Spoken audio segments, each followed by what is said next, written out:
de identificar las áreas cognitivas es el hecho de que como docentes tienes que saber cómo se produce el aprendizaje en los estudiantes. Si no concibimos a un mecánico que no sepa cómo funciona un automóvil, a un médico que no entienda cómo funciona el cuerpo humano. Por tanto, el hecho de que puedas identificar las áreas cognitivas, el funcionamiento del cerebro, cómo se producen los aprendizajes en los estudiantes, esto definitivamente es algo que va de la mano con el docente, ya que eres un arquitecto de los aprendizajes de los estudiantes y debes saber cómo se producen los aprendizajes en los estudiantes. Además, te habla de esas estrategias pedagógicas, cómo se da ese proceso enseñanza-aprendizaje, los métodos, las técnicas, las actividades, sobre todo, atención, esa secuencialidad que se da, los recursos a utilizar pues a la hora de producir, de conseguir con los estudiantes esos aprendizajes. Entonces, esas estrategias pedagógicas aterrizan mucho en el tipo de forma, en tu formación más bien como docente. Entender esa parte de la secuencialidad, comprender que el currículo dominicano tiene los aprendizajes secuenciados, están organizados y secuenciados en los indicadores de logro que se evalúan, son los que están en el registro de grado. Allí está todo colocado, una cosa a continuación de la siguiente. Por tanto, debes reconocer que no es pues pedagógicamente correcto partir de la secuencialidad que está en la malla curricular por algo sencillamente pues claro que te voy a mostrar ahora. En la organización que tienen los documentos oficiales, como vemos ahí, el primer y segundo indicador sería para trabajarlos con el contenido secuencia de números naturales, como mínimo hasta el 99. Por tanto, el aprendizaje que estoy buscando en el primer indicador es que él conozca y cuente los números menores de 100. Esto es en primer grado de primaria. Pero el segundo indicador es que identifique los patrones, que pueda contar de 10 en 10, una base de recta numérica y demás, y todo esto lo podemos hacer con esa secuencia de números que sería el primer contenido que aparece en la malla curricular. Pero chequé como el siguiente indicador, según la organización horizontal que se le da a los aprendizajes, donde el siguiente aprendizaje habla pues el lugar que ocupa pues un objeto dentro de una colección. Ese es el segundo aprendizaje, pues el tercero, pero él es con el segundo contenido que tendríamos que trabajar. Y mire qué sucede. Si yo fuese entonces a elegir el contenido siguiente, tomándolo de manera errada y yéndome a la malla curricular, el contenido que yo estaría utilizando ahora como mediador sería valor de posición. Sin embargo, no es ese el que me está pidiendo la organización secuencial, que es los números ordinales. Mire dónde está el contenido de los números ordinales, que está en sexto, en quinto lugar. Por tanto, es entender lo siguiente en función de lo que dice el diseño curricular, que al ver el aprendizaje, voy a buscar, al identificar las competencias y sus aprendizajes, voy entonces a buscar cuál o cuáles contenidos son necesarios para conseguir ese aprendizaje, no importa en el lugar que esté. Ningún documento te dice que el criterio para seleccionar un contenido es su orden en la malla, sino que su posibilidad de desarrollar las competencias. En este caso, el siguiente, el contenido que debo usar como mediador es el de los números ordinales, y mire dónde está. Ahí se trabaja esa parte de la secuencialidad, porque los aprendizajes están secuenciados, como podíamos ver en estos elementos de las estrategias pedagógicas.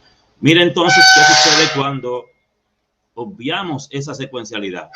Cuando pasamos por alto la secuencialidad que está ya diseñada en el currículo dominicano, nuestros estudiantes no pueden hacer las conexiones neuronales indicadas. las explosiones neuronales, la sinapsis no puede darse y es entonces imposible que se produzcan los aprendizajes en los estudiantes porque están diseñados de manera secuencial, pero se lo hemos estado trabajando a saltos, ¿sí? A saltos, y ellos no pueden hacer las conexiones, no pueden seguir la secuencia que está diseñada, ¿verdad? Y que fue diseñada por los expertos, pero que quizás no estamos haciéndolo de esa manera.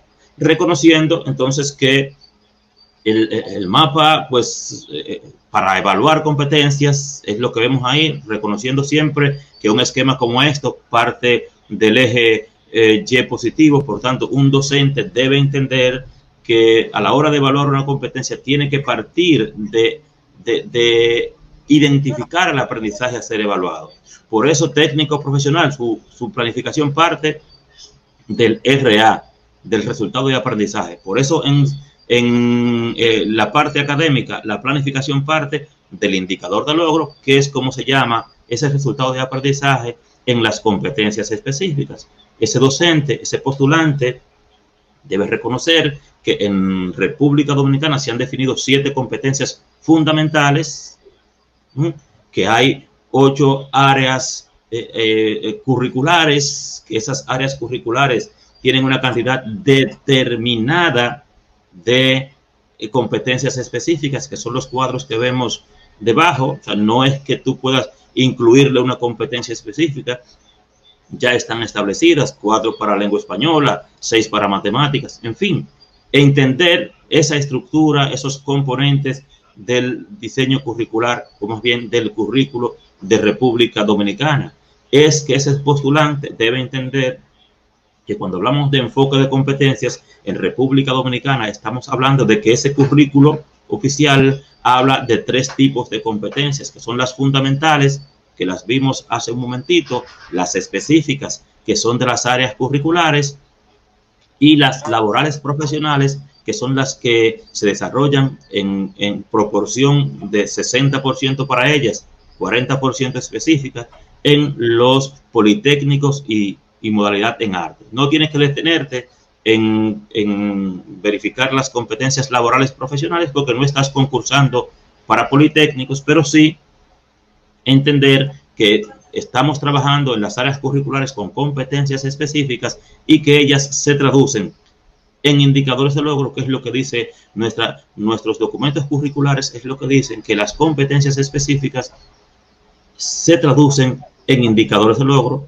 artículo 12, ordenanza 2217, y aún los diseños curriculares que nos aseguran que los indicadores de logro caracterizan las competencias específicas. Y una parte que nos planteaba la propia orden departamental, en la que nos dice que se hace, que va la evaluación de los contenidos que están incluidos en el currículo dominicano, pero son unos contenidos que no es que te van a poner a que resuelva 10 ejercicios del mismo tipo, no es que te van a poner a conjugar verbos, no es que te van a poner a que leas o a que descifres una tabla periódica o cual que fuese, o que establezcas allí pues relaciones entre paralelos y meridianos o cualquiera de estas cosas que son internas a las áreas. No, es que cuando vemos este ejemplo, y tomo ahí en este caso